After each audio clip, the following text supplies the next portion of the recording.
Okay, welcome everybody to the Culture of Life podcast from First Fisherman Media. My name is Andrew Jacoby, and I'm here with Professor Stoekl, who is a comparative French literature and language professor emeritus from Professor. Please correct me if I'm wrong.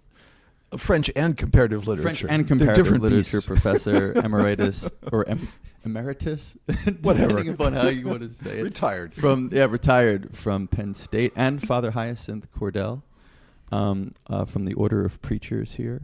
And the idea here for this podcast is I'm actually trying to get Father Hyacinth to agree to do his own podcast called the Dominican Option. So this is a test. This is under the Culture of Life brand. So Father Hyacinth will decide with God's help to either decide to do this, and then we'll break it off on its own. But in the short term, the idea of the podcast, gentlemen, was that the Order of Preachers was started in the early 1200s by Saint Dominic, and it was a conversation that occurred between a man who was an Albigensian, which was a late form of Gnosticism in the 1200s, and Saint Dominic. And at the end of that conversation, through the grace of God, the gentleman came back to the church, and that was where the Dominican Order, which is what Father Hyacinth is a part of, was born. And so the idea of this podcast series is that we are going to do the best that we can to recapitulate that conversation, to sort of Professor Stoekl is a baptized Catholic, but someone who has gone away from the faith, what we call a lapsed Catholic. Lapsed. So we'd like to sort of find out a little bit about your journey, why that was, and what questions came up for you about the church. And perhaps Father could serve to answer some of those questions. And I'm just here to be a fly on the wall. Okay. And, so anyway, Father, would you like to maybe start? Sure. I can just introduce myself. So I'm Father Hyacinth Cordell. I'm the pastor here at St. Patrick Church in Philadelphia. We Dominicans moved in and took over the spiritual care of the parish in 2018. Mm-hmm. And it's been a joy being here in this really unique city and a really unique neighborhood. I'm from suburban Chicago, not too far away from where you're from. And so grew up in the Midwest. And as I was, as we were talking before, I had my own journey. Grew up Catholic, wasn't given the best instruction, didn't know my faith very well, but so I was headed away from the church for various reasons. We don't have time to get into that whole story, but slowly through there were various things that kind of pulled me back, and I began then, at a certain point, being open to the priesthood and kind of going in that direction. Believe it or not, fun fact, I'm actually a drummer and percussionist, and that's a great love of mine and still a little outlet for me.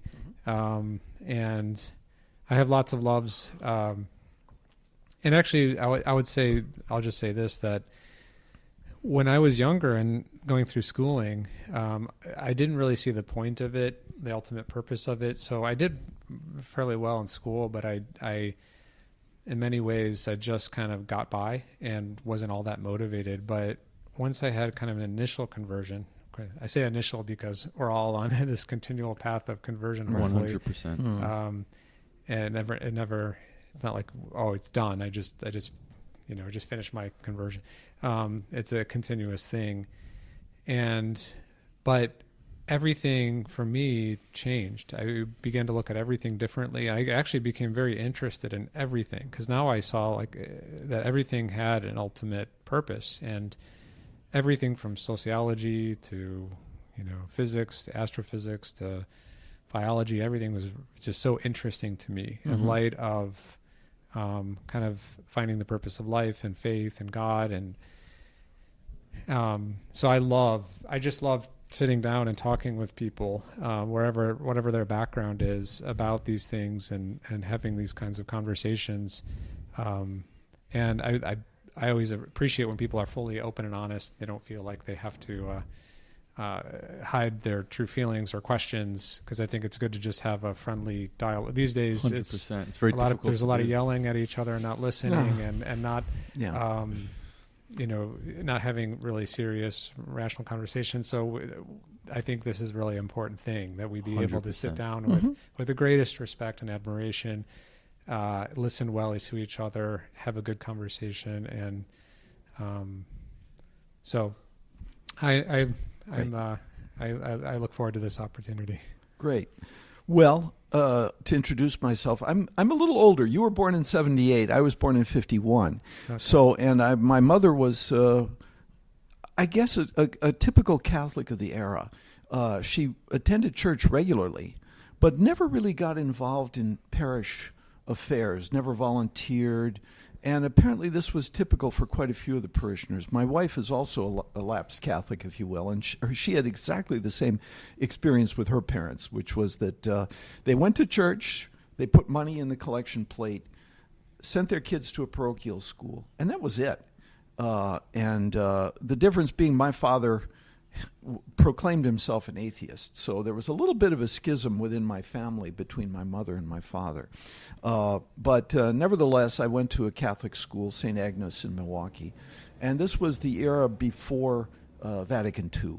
So we had the Baltimore Catechism, which we were expected to memorize. And I still have a few bits and pieces. We were trained to be, the boys were trained to be altar boys, but it was all taken very seriously. I mean, the nuns made it clear that, certain rules were, we spent a lot of time thinking about mortal sin, things like that. And was there corporal punishment or corporal punishment?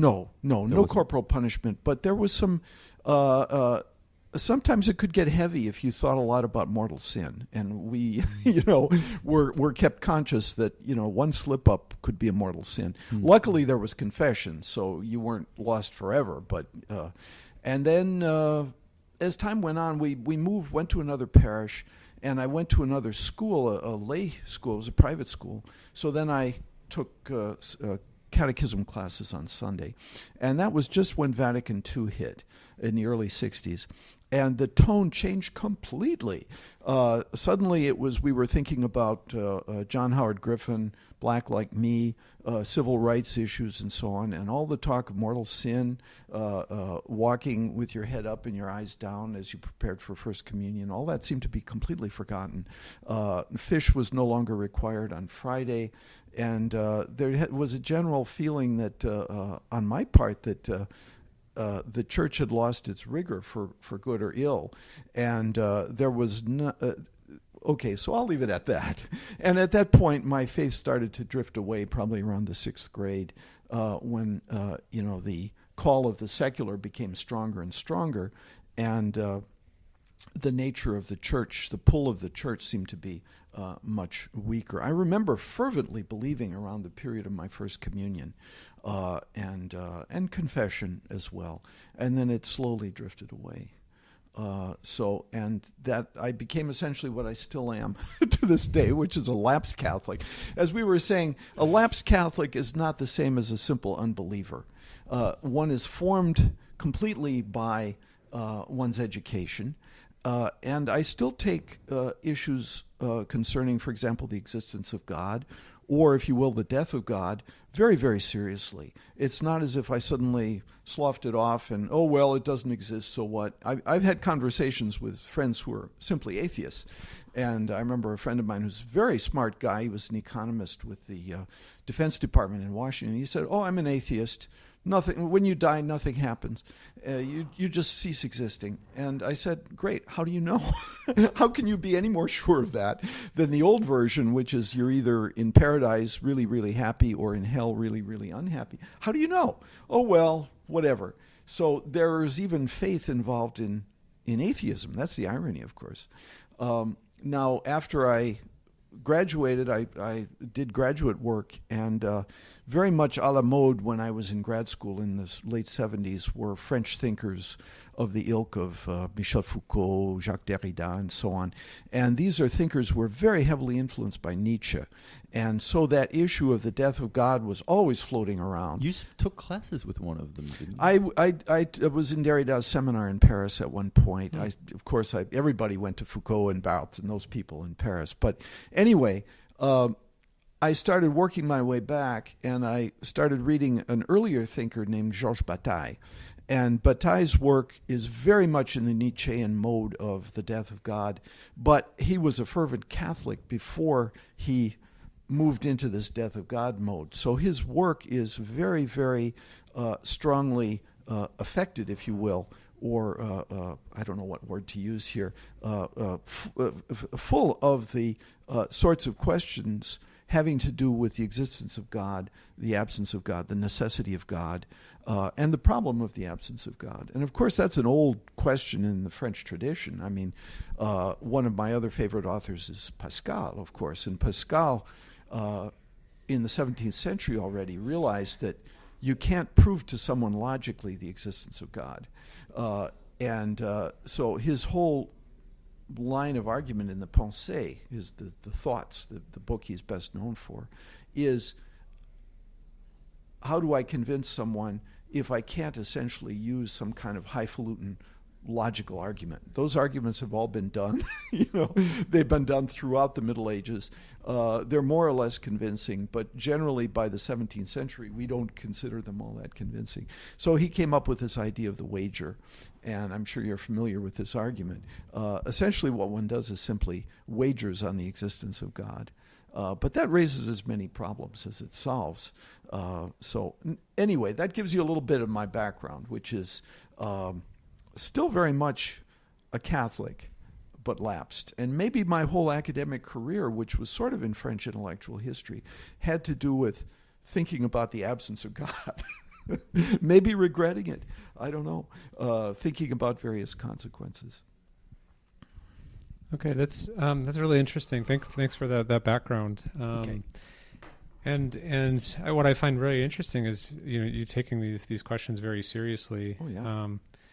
Because in my mind, if people say they're atheists or they're not, they don't believe in God, or they're agnostic, or there can be a lot going on there.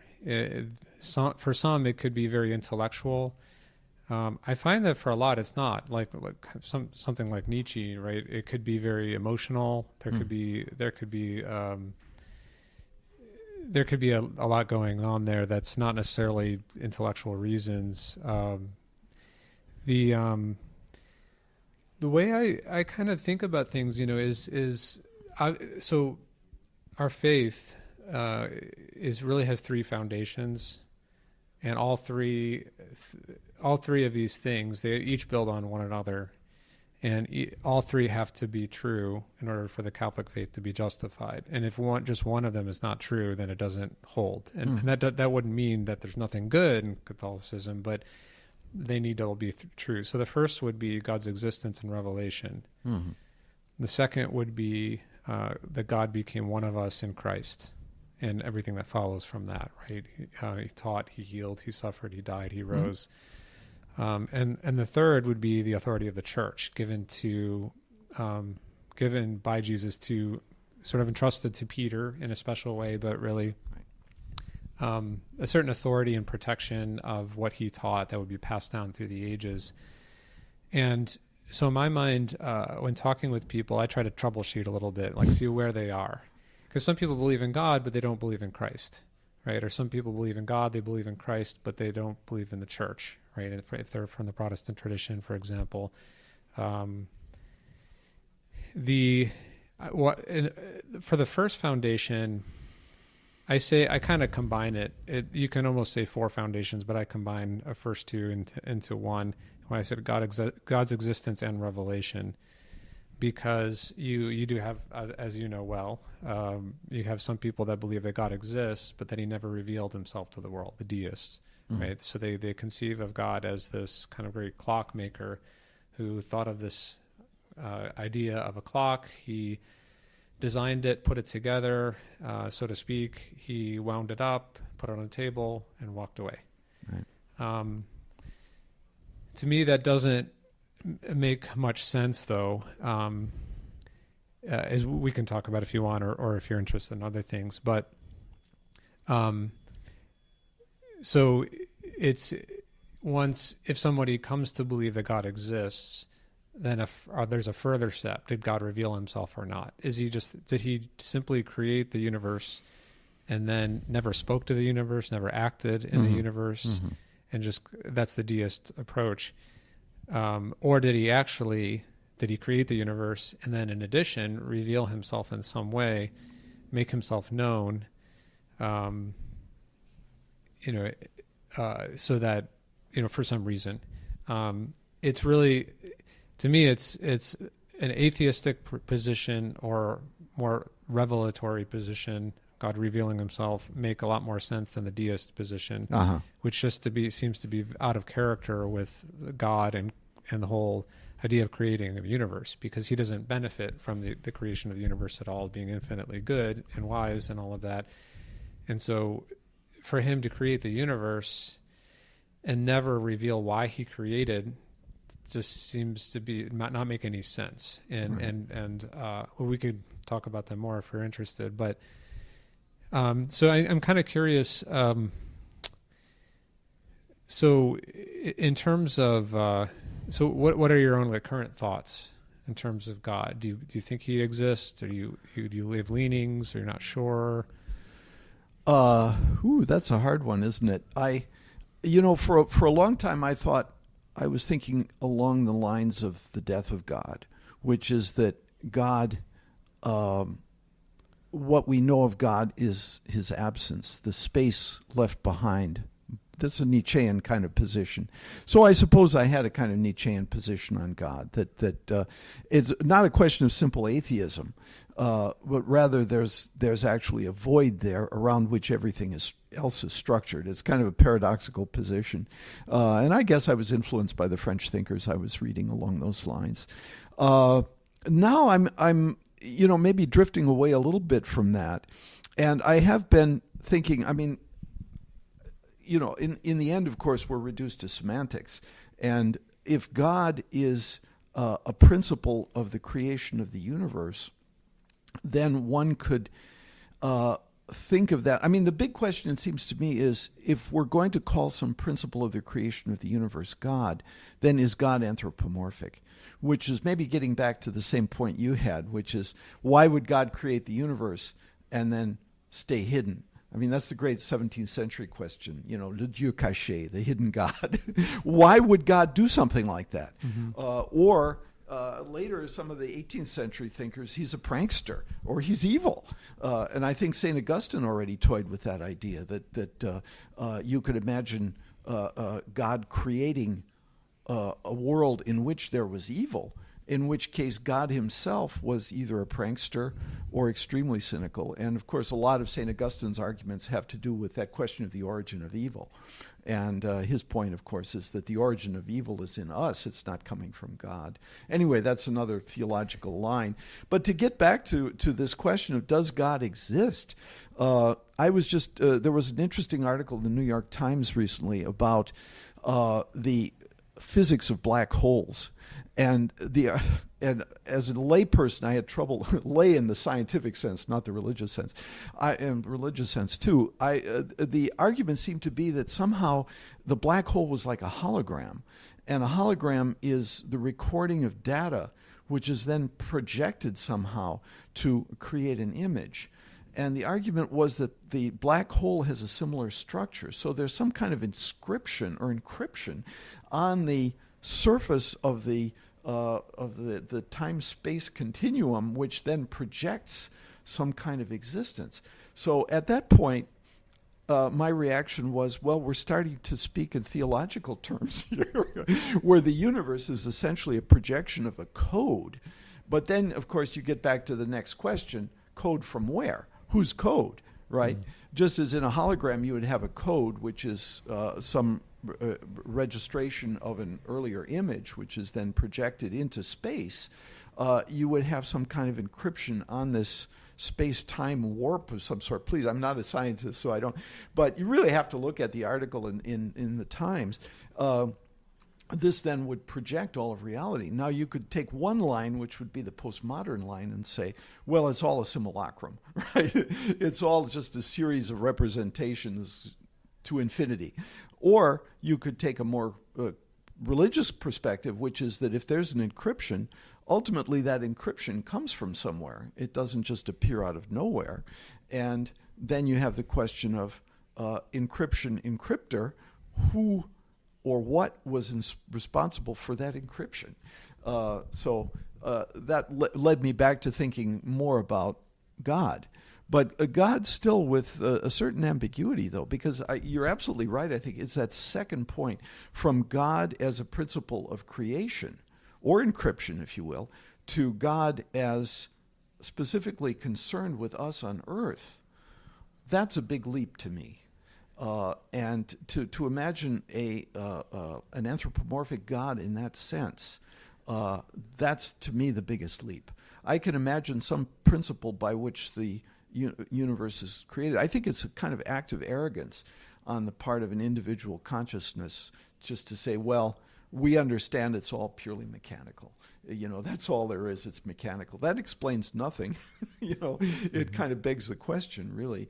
But then to say there is a principle and it's specifically anthropomorphic, it relates to us in a specific way. That's where I balk. So thanks for that explanation. So I'll share a little story. So years ago, before I was ordained a priest, I had a hospital summer, and we were sort of with other sort of chaplains in training, you could say, and we had two Jewish student rabbis with us, and they're both from the Reformed tradition. One, there was a woman who she basically said, I'm not sure I believe, she kind of questioned her own belief in God. Mm-hmm. And now that might strike us as kind of funny, you're training to be a rabbi, you're teaching, to teach people about God, you're not sure. But I guess that in the Reformed tradition, that can be acceptable. In the Orthodox tradition, that wouldn't be acceptable. Right. But it becomes pure humanism then. Right.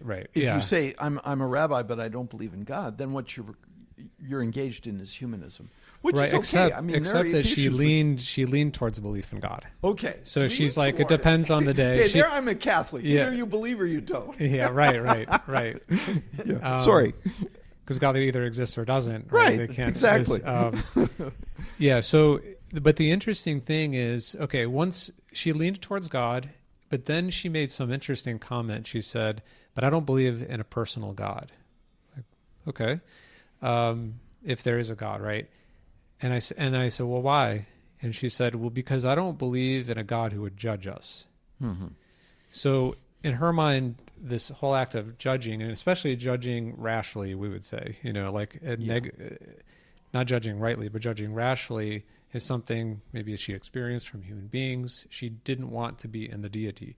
But she maybe thought of judging as inherently bad, and God can't be inherently bad, so he can't judge.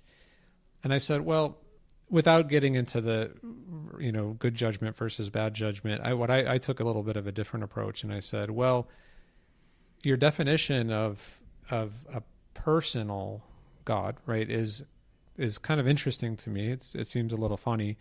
I don't define, like the way I think of a person is not, a person does judge, but that's not the defining characteristic of a person. I think more of someone who's able to know and love. Mm-hmm. I mean, we could say rationally, but I wasn't getting all those. Yeah. And I said, do you think, if we shift our definition or conception of a person to someone who knows and loves personally or rationally, mm-hmm. then is that something? Do you think that God knows? Does God know and love you? Mm-hmm. She thought for a second. She's like, yeah, I think I can say that. I think I believe that. Mm-hmm. I said, well, that sounds like a personal God to me.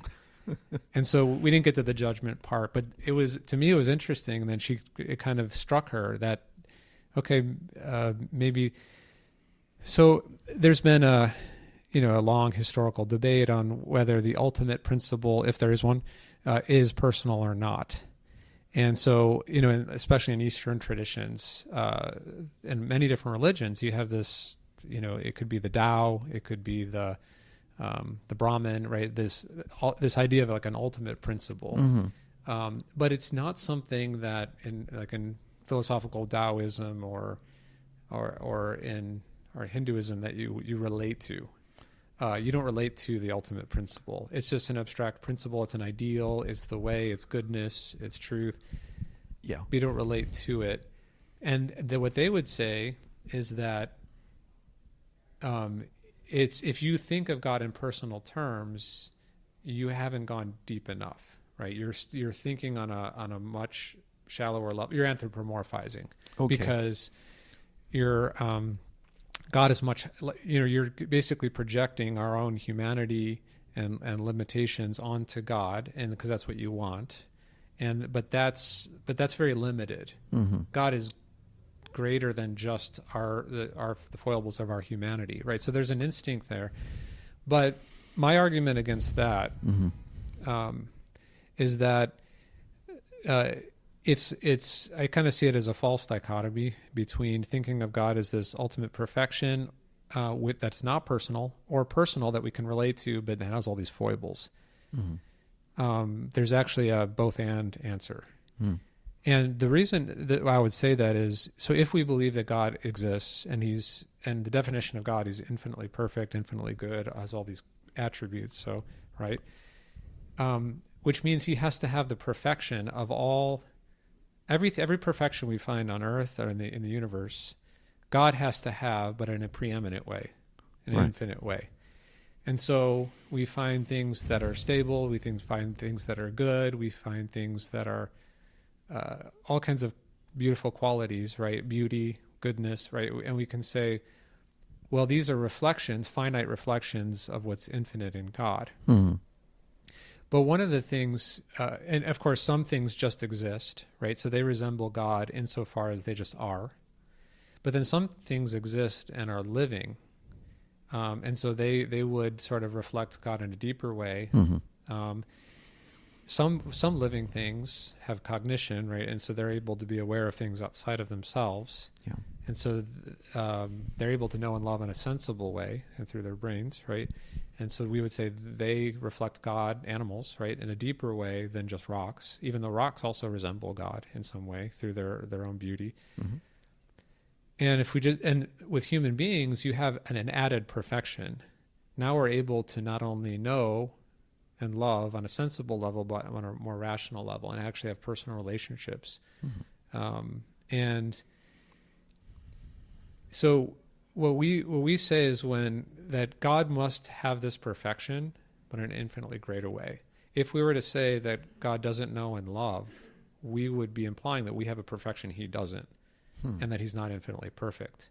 So if this is one of the many perfections, knowing and loving, that we find in the universe and on earth, in particular, then we have to say, well, God knows and loves also, but this is to satisfy the anthropomorphic concern, not in the way that we do, not with its limitations, because our knowledge is imperfect, our love is imperfect, so we have to kind of strip all that away, and it's hard for us to even conceive, right? All of this is trying to understand God from a distance, a long, far distance. Yeah. But we must say that if God exists, he must have all the perfections found in creation in an infinite, for lack of a better word, degree. And so he must know and love, but in a way, not in a human way, but in a way that's infinitely beyond us. He's not conscious. He's not unconscious. He's got the perfection that we have, but just in an infinitely greater way.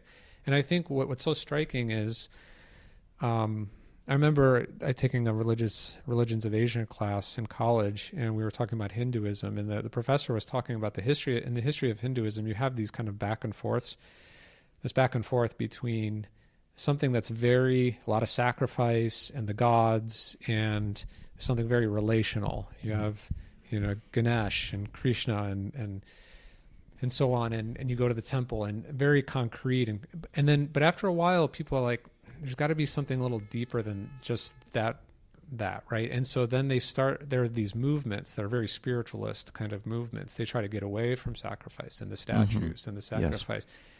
And it becomes seeking this ultimate ideal. But it's often just abstract. And after a while, it seems like it's more satisfying in some ways than that very concrete form of religion. Right. But then after a while, it's like, this is a little too abstract. Yeah. And so it's a little too just detached and seeking this ultimate ideal. And then people, we need something to relate to. We need to go back, and something where our bodies are involved too. So in my mind, what's really beautiful about our faith is we have like these things coming together. In the God of Israel, you have a God that's infinitely transcendent. He's not like the gods of other nations that it's like a soap opera in the sky, right? It doesn't matter which nation you're talking about. When we're looking at ancient paganism, if you read the stories of the gods, they get into affairs, they have, fits, there are all these things that they have. They're like humans, but superhumans. Right. Yeah. But in the Jewish form, notion of God, it brings together various concepts, but you have this God that's infinitely transcendent and infinitely good and infinitely wise, and yet someone who also loves us and is personal. Right. And it's all that together. Yeah. Which is striking. And then when you have the incarnation, you have the infinite God not changing into, becoming man, but not becoming a man in a sense of changing into a man or morphing into a man, because God can't change, but uniting to himself a human nature that can change. And so you have sort of the highest and the lowliest coming together, and God expressing himself through our own humanity, which is pretty amazing if it's true, which of course I believe. But to me, that's if you go just the abstract route, it's unsatisfying. Right. If you go too concrete and too relational, it can be unsatisfying too. So we need something where it all kind of comes together. Now this is getting beyond whether God exists, or right? Like a step but beyond that. Yeah. But I don't know if that's if you find that interesting. Oh yeah, for sure. I think certainly the one of the great. If we think back to the period where the soap opera of the gods no longer worked, it was the early Christian period in Rome, Greece, and so on, 300-400 A.D., something like that, when Christianity first really came to be the major religion. It was adopted by the Emperor Constantine and so on. And I think there was a tremendously significant moment there, even though I have a certain nostalgia and sympathy for paganism. Nevertheless, this principle that we are created in God's image, I think, was tremendously significant for the evolution of society. And even though, of course, over the centuries it's been ignored as much as respected, nevertheless, as a principle, it's the most fundamental principle. The human life is sacred. That's really, if you think back on the ancient period, that wasn't at all the case. It seems perfectly obvious today, human life is sacred. Before that, the idea of going to a gladiatorial game and watching people kill each other just to have a laugh is inconceivable today. But once we've said that, then there's a problem, which is it requires belief in God. And if you can't believe in God, then you have something like modern humanism, which says, yes, life is sacred, but it's sacred on the basis of what? Well, it's sacred. It's sort of a tautology. Human life is sacred because it's sacred. Whereas if you ground it in the existence of God, then obviously it has a larger significance. Right. And in that sense, if you don't mind, I this is like a big ethical question, right? And today, and I think you bring up a really good point, because there's a question is, can ethics be grounded, or is it just my opinion, your opinion, somebody else's opinion? Is there some objectivity to ethics? Can we, and for us, we always say yes. And we say the reason that relativism is wrong. The reason that ethics is objective is because we have real value. So as soon as you say that we have value, everything has value, right? The stars have value, the earth has value, everything, animals have value, humans, we would say, have a special value. Yeah. But as soon as you say that things have value, which you can't find that under a microscope, we kind of intuit, we have a sense of, but that's not something science is ever going to deliver to us. Yeah. But that doesn't mean it's not true. It's just not discoverable through the scientific way of discovering things or measuring things. So it's just as profoundly true. And so as soon as you say that anything has value, whether you realize it or not, you're committed to some sort of grounding of objectivity of ethics, because it's very simple. If something has value, that means if I treat something according to the value that it has, I'm acting well. If I don't treat something according to the value that it has, then I'm not acting well. So So I'll right there you have basically the way I like to frame it is, or express it, is that ethics is grounded in reality. And as soon as you say attribute any value to anything, you're committed to some objectivity in ethics. Now we can get into a lot more details in terms of how much value do that things have, and so on, and natures of things. But Yeah. But what I think your point was, so in my mind, ethics is rooted in metaphysics. If it's not rooted in reality, then it has no grounding and it has no objectivity, has no basis. There we have no basis to say to anybody what this is right or this is wrong. But reality itself, the question is, where does that value come from? Is it just there?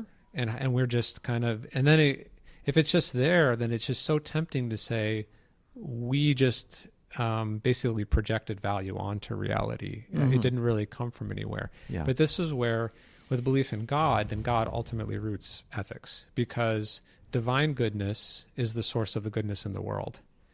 And so now you have an ultimate grounding for ethics. Yeah. Divine good. So it's, in my mind, it's kind of like physics, where if you try to explain physics in terms of Newtonian physics, okay, you can explain a lot, but there are a lot of other unanswered questions. Newtonian physics needs to be grounded in something even deeper, right? Namely, particle physics and quantum. And they're physics. Still working on that. They haven't gotten to the end yet. So in my mind, this is a really good point that you bring up. So you can have people that debate and say, and all agree that there's value in metaphysical value, which grounds ethical value. Yeah. But unless you won't have ultimate grounding of the metaphysical value unless it's grounded in God. Right. And if it comes from God, then everything is grounded. Yeah. Metaphysical grounding or value flows from the divine value that it's bestowed with through creation, and ethics flows from there. Right. Right. Yeah. I think that's really the basic problem that this society or civilization is facing. Because you're absolutely right. If there's not an absolute grounding for ethics, then we're completely adrift. On the other hand, most people in society, were they to even think about it, would feel this kind of radical separation between themselves and some kind of absolute divine principle or divine existence. And I think the comedian George Carlin kind of summed it up. And he had a Catholic background too. And his great punchline was, "What are religious wars about? My invisible man is better than your invisible man." And, this is the problem with God for a lot of people. God is absent. And how do we access? We can say, and this was the problem that Pascal was butting against, we can make arguments about the necessity of the existence of God, the certainty of the existence of God, but without some more profound experience, we will either be cynical or indifferent or so-called atheist, which is just being a kind of ego trip, really, where you think you know more than the scope of these larger issues. Now, of course, the other line is some form of experience, quote unquote, which would be commonly characterized as a mystical experience or something like this, where you would have personal direct access to God.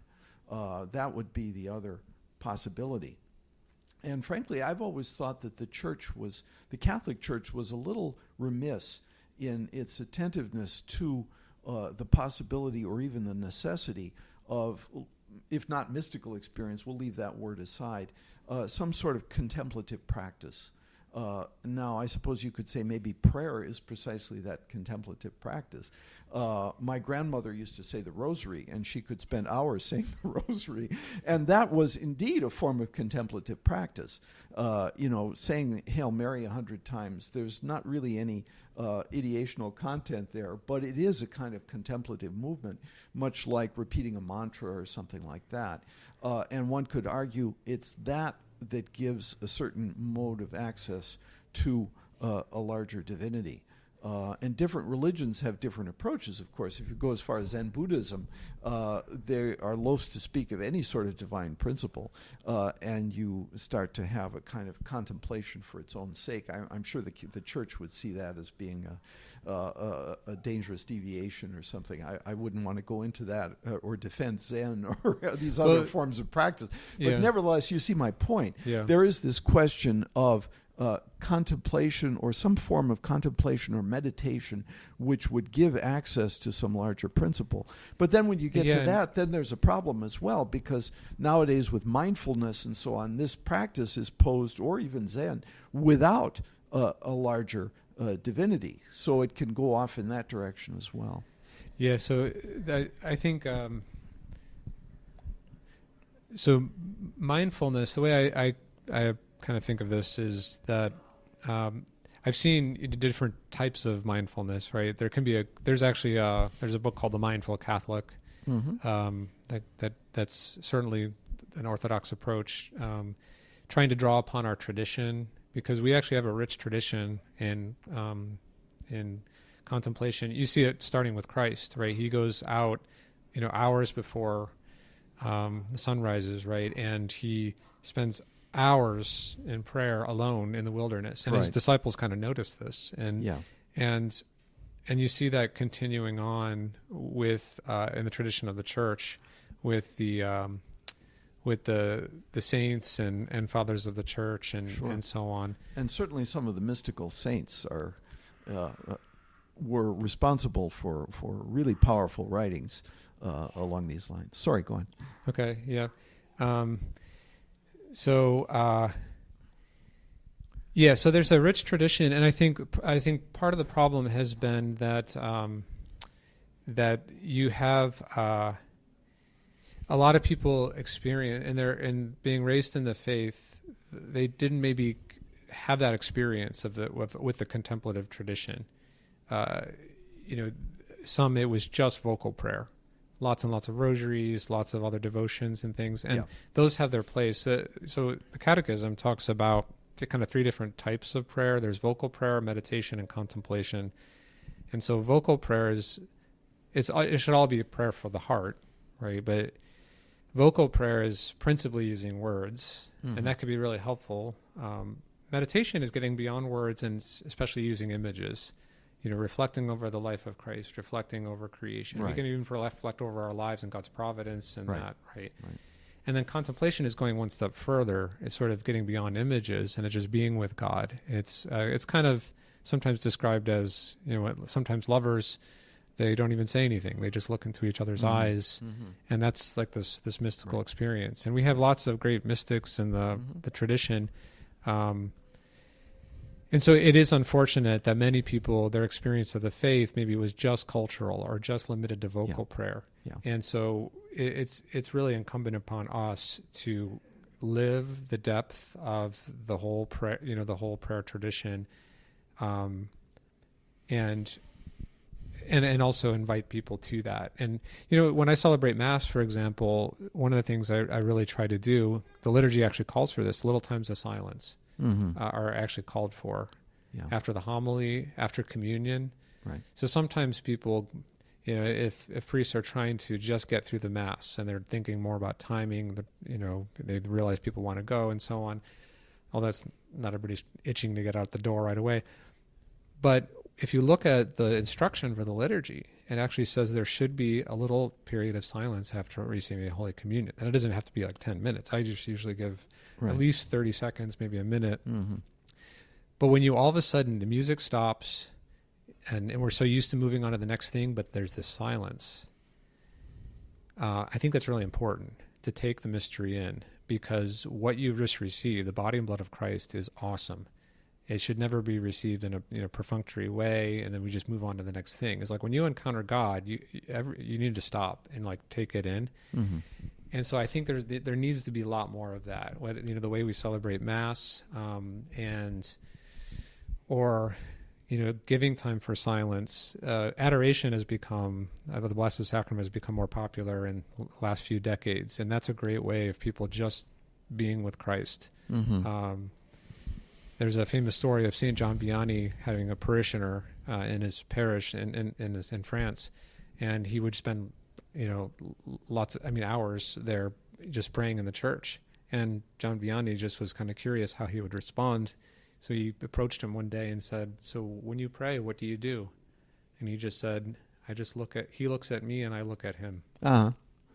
Yeah. It was beautiful. Like there's this, a simple lay, devout man who just had this sense of, it was kind of this contemplative dimension to his life. And people are looking for that, and they need to see it. And we feel we're much more fulfilled in life and closer to God, obviously, when we live that dimension out, and we attract people more to it. If we fail on that regard, if we don't fully live out the riches of our faith and that depth, then we fail to attract, and people are going to look for it elsewhere. Right. Alan, I have a question. You were saying that one of the reasons why you lapsed was this transition from the Baltimore Catechism pre-Vatican II time, where there was a level of seriousness with the faith, and then afterwards, after Vatican II. Is this similar? What are we talking about here, where there's like there was a lack, that lack of seriousness also drained for you a kind of the effective experience of the faith? Because we're talking about mindfulness, we're talking about an effective experience of God. To a certain extent, yeah, that's a good way of putting it. Either maybe not so much effective, but the gravity of it. I think that the pre-Vatican II Catholicism erred in the direction, I think what you're indicating there. There wasn't enough attention paid to the nature of the rapport that one had with God. It was more a kind of authoritarian thing. God is always watching you. God will know when you've committed a sin. There's mortal sin, and you'll go to hell forever if you commit it. And those were the primary concerns, really. So you really need to go to Mass every Sunday. You really go to confession. Of course, communion is central. But without a larger kind of logic, it was primarily punitive, really. And once that had kind of run its course with Vatican II, then that was lifted, but there was nothing really put in its place. If there had been, I think a lot of people would have been much more receptive to if the church had sort of taken its foot off the gas pedal and said, okay, it's not so much about punitive, but it is about necessarily a relation with God. It's not simply going through the form, but it's more than just, hauling yourself to Mass yet again, but now we're going to have folk Mass instead of the organ. We'll have a guitar instead of the organ. And isn't that better? Because now you can just kind of kick back and enjoy the bad folk music. I mean, that really wasn't enough. There needed to be more of an emphasis. And obviously, a lot of people, by the time the 60s sort of, when I'm obviously a child of the 60s, by the time the 60s sort of wound down to the end there, a lot of people were asking about some kind of contemplative spiritual experience, which would have been linked, obviously, to a communal or collective experience. And what you saw with things like Woodstock and so on, these obvious examples, are manifestations, I think, of an enormous sort of spiritual demand on the part of a lot of young people in that period for something like a larger contemplative existence in a larger social communion. And if you think of something, again, a trivial example, but Woodstock, I mean, the music in a sense was, especially the more hypnotic kind of music, and nobody was really listening for the words. The kind of hypnotic experience of listening is almost a kind of sad approximation of a kind of contemplative event with God, if you will, or with whatever. And then, of course, the desire to be among others.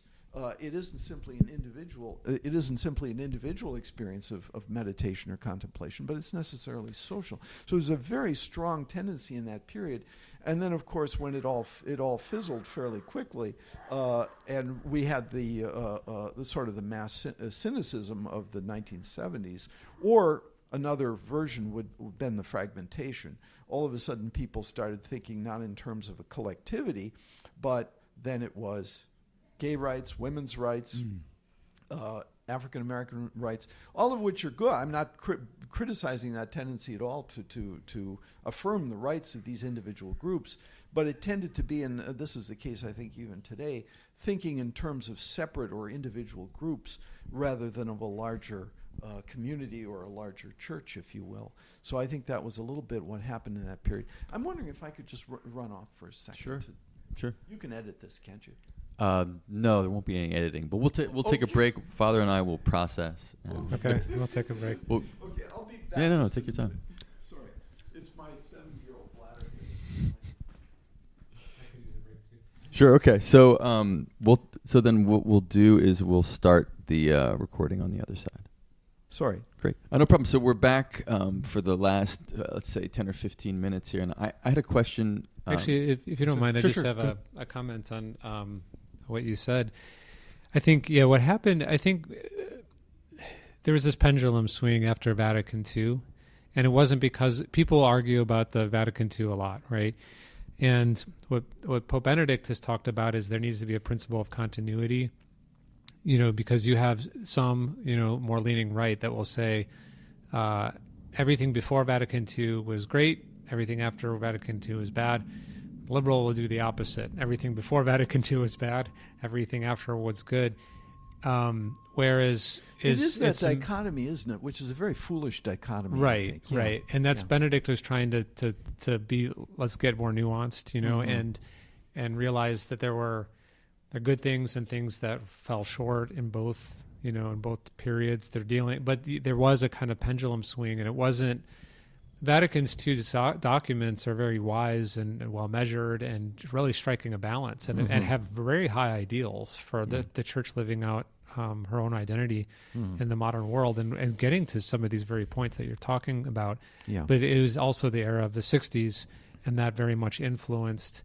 And there was we don't have to get into all of the details there, but I think people can all readily acknowledge there was this big pendulum swing, and it went. The way I think about the spiritual life is, the goal. Say, if we take analogy of a garden, right? What's the goal of a garden? Well, it's to have a flourishing garden, and so there are a lot of positive things to do to foster, cultivate that garden. Mm-hmm. You have to deal with weeds as well. So that's part of what you need to do to have a flourishing garden. If you just ignore the weeds, they're going to grow up and kind of take over. But the point of having a garden is not to uproot weeds, right? That's the means, but the goal is ultimately positive. And ultimately, what our faith teaches is what we're ultimately made for God, and to be united with Him in this life, and we kind of stumble along in this life, but we're called to grow closer and closer to Him and to grow in love of God and the neighbor in this life. That's a process, and to come to eternal union with Him. And that's something ultimately positive.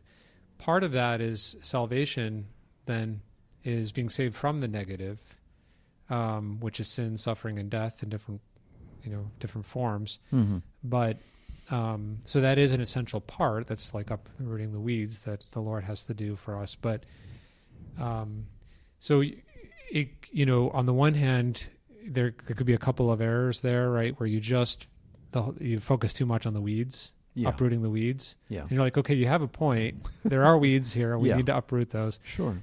But we can overemphasize that and lose sight of the ultimate goal and what the positive virtues that we're called to. On the other hand, sometimes we can try to be so positive in reaction of being overly negative. We just swing over to the other extreme that we just think, oh, there are no more weeds, everything's good, and then we wind up kind of Pollyannish. And so I think ultimately the ideals, both before and after the council, were balanced, but that doesn't always translate down on people's experience and all levels of the church and so on. But that's kind of what we're dealing with. So part of the paradox is that if you read secular media, say the New York Times opinion and so on, it's always that the church is somehow out of touch with its parishioners.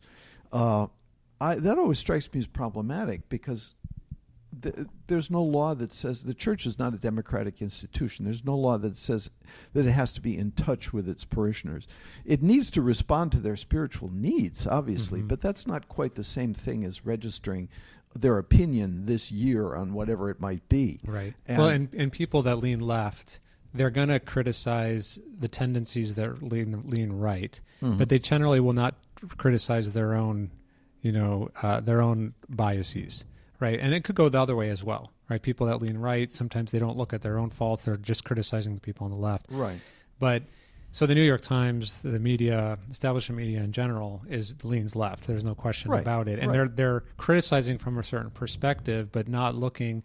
They're only looking at certain angles, and it's very biased, unfortunately. And it always strikes me as very ironic because they're not really believers, and yet they're criticizing the church for not being up to some standard, which is their standard, which is obviously a secular standard. It's not a religiously, let's say, informed standard. Right. So it kind of is a circular thing. Yeah. Andrew, I had a question. No, I appreciate the discussion, and I wanted what came up in my mind was that I wondered if you found a parish community somewhere in Philadelphia in the Archdiocese that struck this balance between sort of reverence for tradition, but not going too far into the pulling of weeds, right? So not too much into the sort of sin, but not all the way to, folk guitar, like somewhere in the middle. Yeah. Would you be called to rejoin that parish, or is there another question where you're saying, okay, there's something else that's holding me back from rejoining, from finding a church and going there and sort of rejoining the fold in a more full way?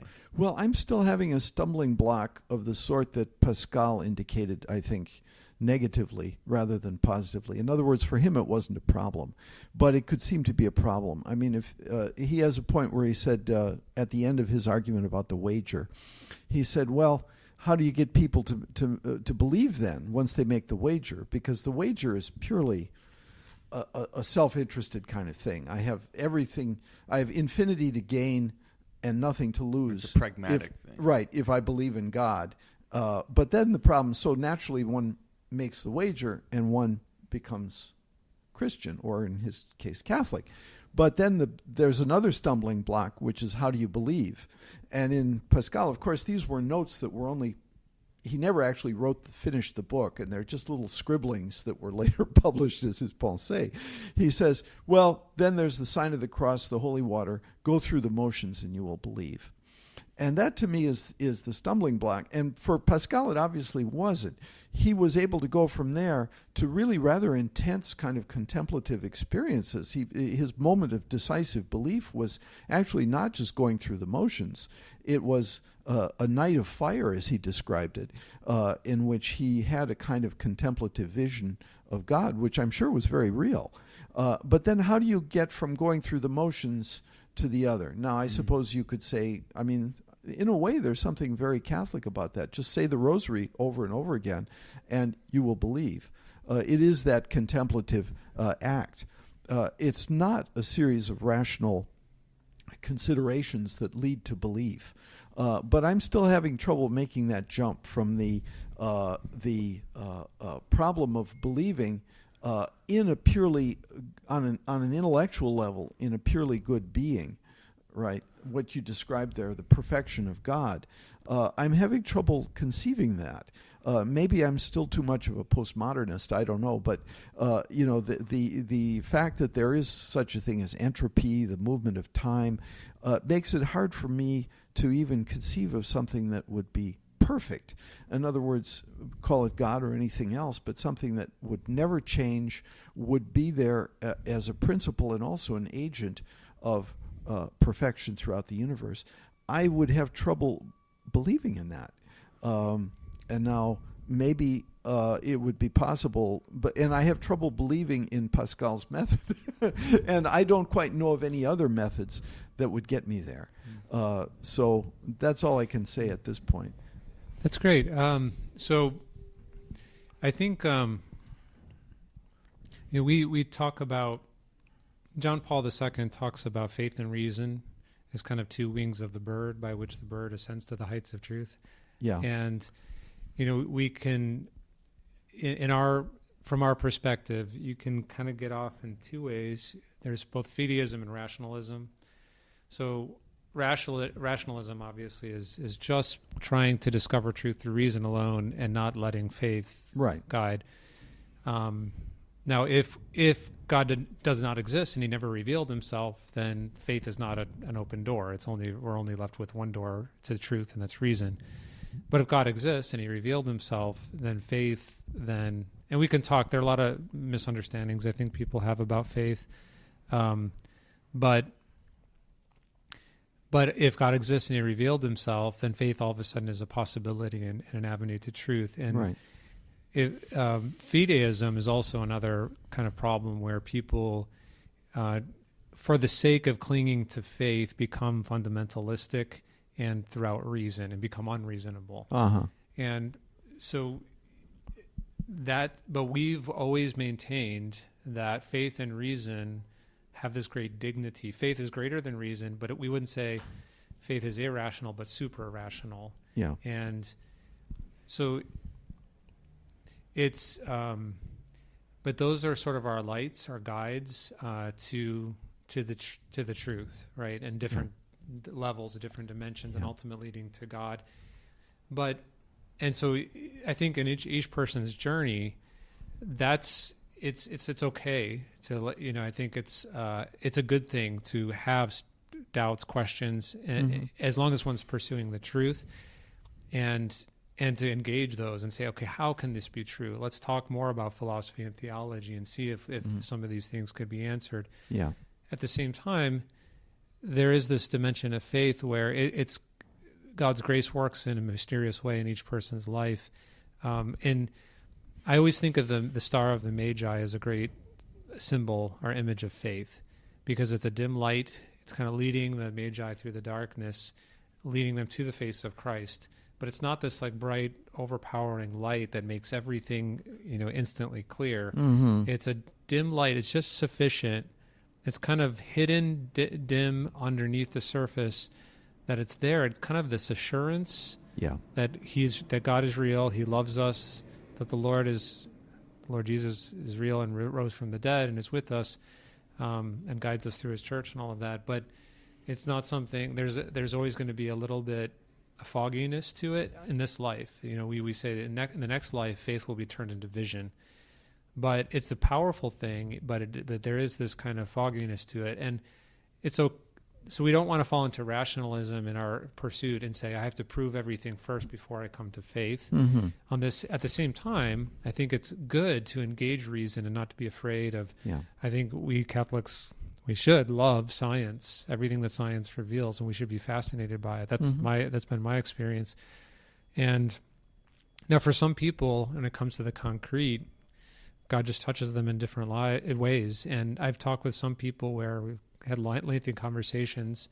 None of that produced an experience, but then all of a sudden it could be a slow process back for somebody.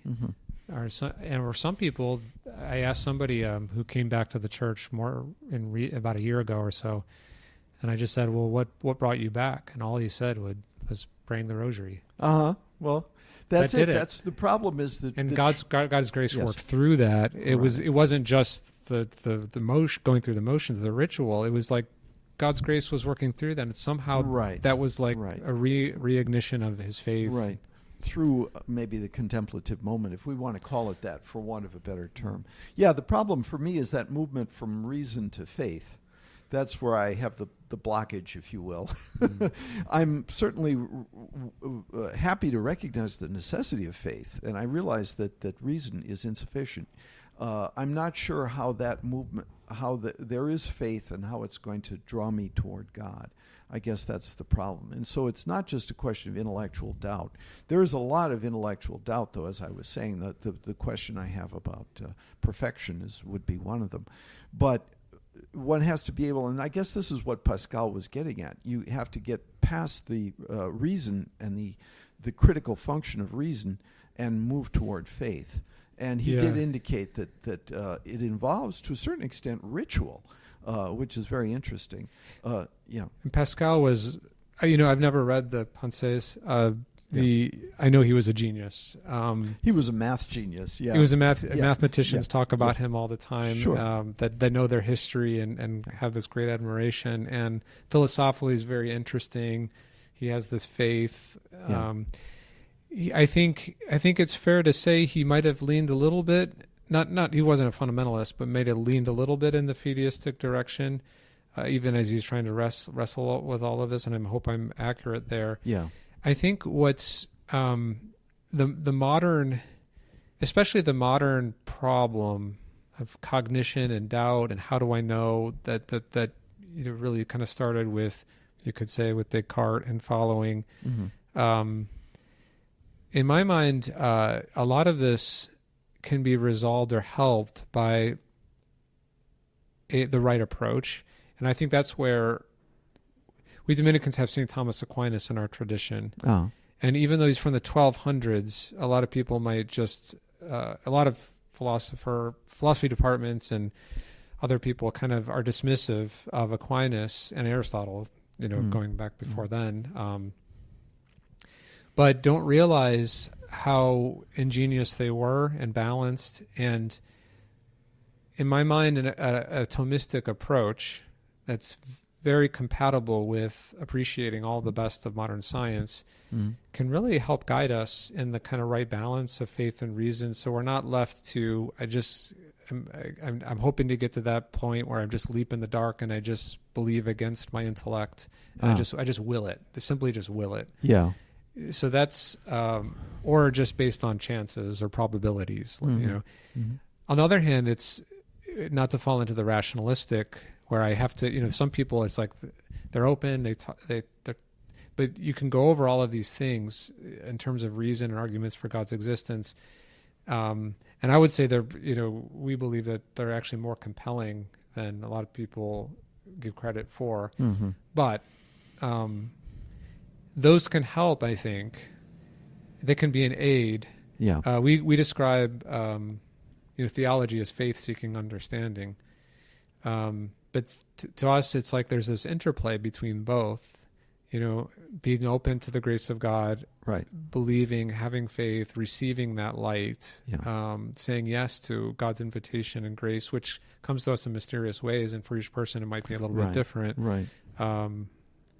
There's this initial installment through baptism, but it can wane and come back in various ways in somebody's life.